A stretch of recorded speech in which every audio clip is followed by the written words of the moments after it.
வணக்கம் ஜிடிவி. திமுகவின் பாராளுமன்ற உறுப்பினர்கள் பாராளுமன்றத்தின் மரபினை நக்கல் நையாண்டி செய்து பாராளுமன்றத்தின் மரபை மீறி உள்ளனர். பாராளுமன்றத்தின் சபாநாயகர் செயலையும் துணை ஜனாதிபதி அவர்களுடைய செயலையும் நையாண்டி செய்து நடித்து காட்டும் திமுக பாராளுமன்ற உறுப்பினர்களை கண்டித்து அதை ஊக்கப்படுத்தும் வகையில் செயல்படும் காங்கிரஸ் ராகுல் காந்தி அவர்களை கண்டித்தும் புதுக்கோட்டை பாரதிய ஜனதா கட்சியின் மேற்கு கிழக்கு மாவட்ட ஒன்றிய நகர நிர்வாகிகள் 200க்கும் மேற்பட்டோர் கலந்து கொண்டு இன்று புதுக்கோட்டை பழைய பேருந்து நிலையம் அருகே கண்டன ஆர்ப்பாட்டம் நடைபெற்றது.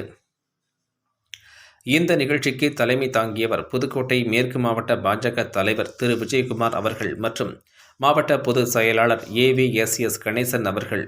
குரு ஸ்ரீராம் அவர்கள், மாவட்ட துணைத் தலைவர் ஜீவானந்தம் மற்றும் செல்லத்துறை பொருளாதார பிரிவு மாநில செயலாளர் ஏசிஎஸ் மணிகண்டன் மற்றும் மாநில பொதுக்குழு உறுப்பினர் மயில் சுதாகர், தரவு மேலாண்மை பிரிவு கார்த்திகேயன் மற்றும் நகர தலைவர்கள் சக்திவேல், லட்சுமணன் மற்றும் வர்த்தக அணி பிரிவு மாவட்ட தலைவர் ஆடிட்டர் பிரசாத், தொழில் பிரிவு மாவட்ட தலைவர் ரவிக்குமார், உள்ளாட்சி பிரிவு மாவட்ட தலைவர் சுப்பிரமணியன், கிழக்கு மாவட்ட பார்வையாளரும் தேசிய பொதுக்குழு உறுப்பினருமான புரட்சி கவிதாசன் மற்றும் கிழக்கு மாவட்ட பொது செயலாளர் முரளிதரன் பார்த்திபன், ஆறுமுகம் மற்றும் கிழக்கு மாவட்ட ஒன்றிய நிர்வாகிகள் அனைவரும் கலந்து காங்கிரஸ் கட்சிக்கு எதிர்ப்பு தெரிவித்தனர்.